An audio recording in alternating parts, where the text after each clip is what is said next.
Thank you very much. It was very educative and insightful presentation. So thank you very much for that. And I would also like to express my gratitude to Committee of Foreign Affairs in the Parliament and to Sophie, who put a lot of effort in organizing this event. And I think this is a very important topic because we all feel, I guess, that there is a lot of communication, but what is missing is word strategic. And this is a very key and important component which we, all of us together, in executive branch, in Parliament, should put additional effort to make this communication strategic.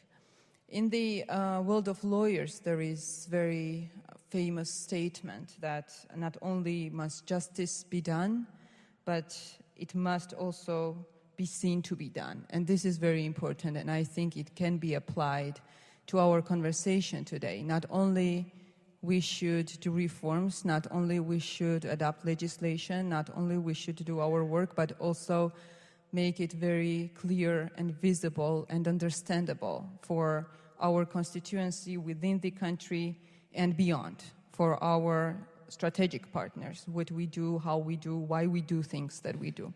And this is important. And definitely, as I said, we all see that there is some space for improvement. There is some work that we all need to do, especially on the at the end of the executive branch, because they are the ones, the executive branch is the one which has executive power, which has huge budget, which implements the reforms. And of course, coordination, the biggest portion of the strategic communication, of course, comes as a responsibility for the executive branch. But as you mentioned, the role of the Parliament can be key here and can be much bigger than all of us can imagine, especially in the world when Russian propaganda, disinformation is huge. I guess we all know that Georgia is not the exception. It happens in a lot of countries, but we are extremely vulnerable to this disinformation, taking into account the past, the ongoing conflict, everything that happened to our country. This makes us even more vulnerable. That's why communicating strategically can be even more important for our country rather than for any other country. As it was mentioned here, Parliament has several dimensions which makes its role in strategic communication very important. And of course, it's not a surprise, it was already pointed out by Vivian, that we are almost on national level, the only branch of power which is directly represented, elected by the citizens. And it is a parliamentary system. We have a parliamentary system in Georgia now, which means that people elect parliamentarians and then parliamentarians elect executive branch, prime minister and the members of the cabinet. So on a national level, parliamentarians are the only people who are directly representing immediate representatives of Georgian citizens. We are the branch of the power which has the closest touch to the constituency, to Georgian society, and as you said, know best what the needs are, what the concerns are, what the feelings are, so what the expectations are from the constituency, and of course, this matters in planning, reforms in planning communication. Another very important part and aspect of our work and constitutional mandate of the Parliament is that the Parliament is the one who defines the key internal and international priorities of the policies of the state. So whether it is foreign policy or whether it is internal policies, the Parliament is one who has the decisive say, the final say, what should be these main priorities, what should be countries striving for, what the government should be striving for. And defining this, we could say, this strategic priorities for whole country, not only for parliament, but also for executive, is very important, and the parliament's role is huge here. And this third aspect, which you mentioned, of course, the oversight. And this is where I see the biggest role of the parliament in strategic communication, because as previously pointed out, of course, the executive branch has responsibility, the biggest part and portion of responsibility, but then the parliament is the one who makes sure that the executive branch meets the standards and meets the requirements and implements and makes it work consistent, its messages and its actions also consistent and understandable, easily understandable, both for internally within the country and internationally for our partners. Georgian Parliament has, just on Friday, several days ago, we have passed with the first hearing the new law, which is called Rules of Procedure of the Parliament. And despite the fact that it sounds quite technical, this is not technical. This is a very important piece of legislation, because this is a law which defines what Parliament does, how Parliament works, how Parliament communicates with people, how Parliament communicates with other branches of power, and what is the mandate of the Parliament in imposing control and oversight. This is a law that, on one hand, as you rightfully mentioned, it finally will bring Parliament back to Tbilisi, because last 6 years Parliament was working in 2 different cities, making Parliament weak institutionally.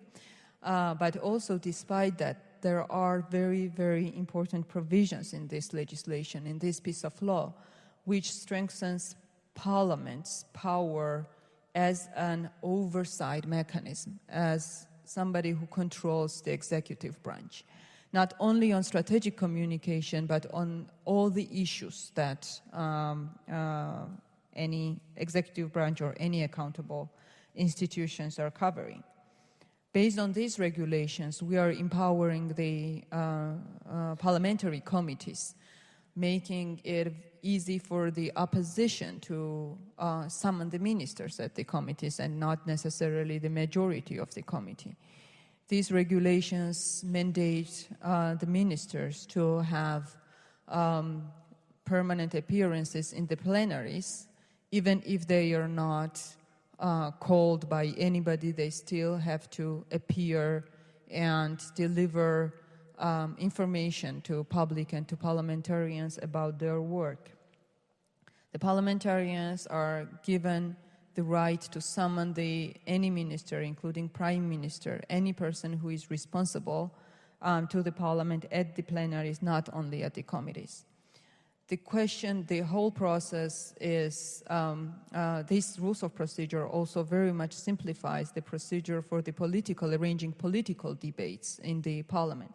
And many, many other things, which I will not list all of them because this will take a lot of time.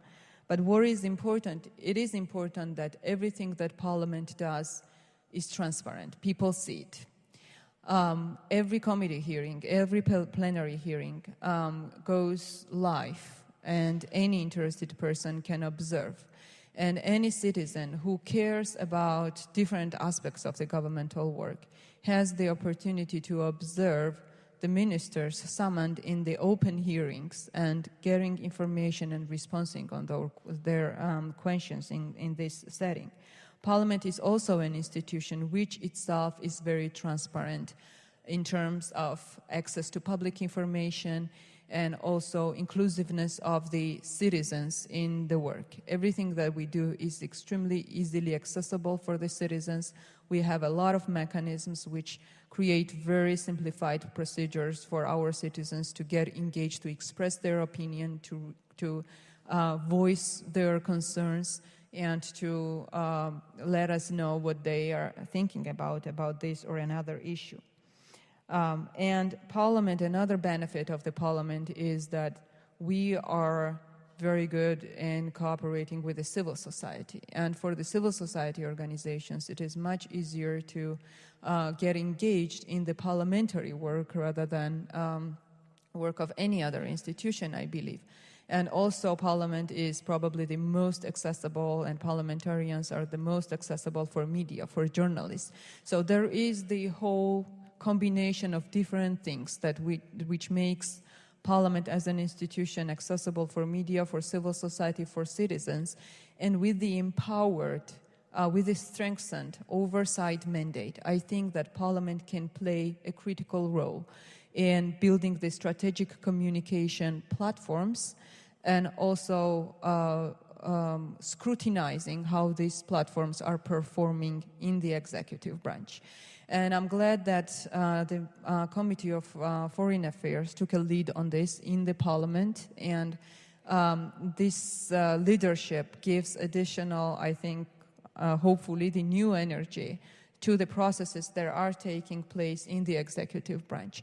And with the additional scrutiny, with the additional oversight, I think that we have this opportunity to give the impulse of making communication strategic in the government, in executive branch, and then using this very open, very transparent platforms that we have in the Parliament to make it also very visible and very clear for our constituency. So this is what we are working on. We definitely acknowledge the need and importance for strategic communication, and I believe that Parliament Parliament of Georgia can become more and more active in that sense and help different branches of power to come together, come up with the much improved and much more strategic communication than we have ever had. And I would also use this opportunity and thank our partner countries, partner organizations, for your great contribution and assistance that you provide to us. We appreciate, and we will make the best use of this support. Thank you very much. Thank you.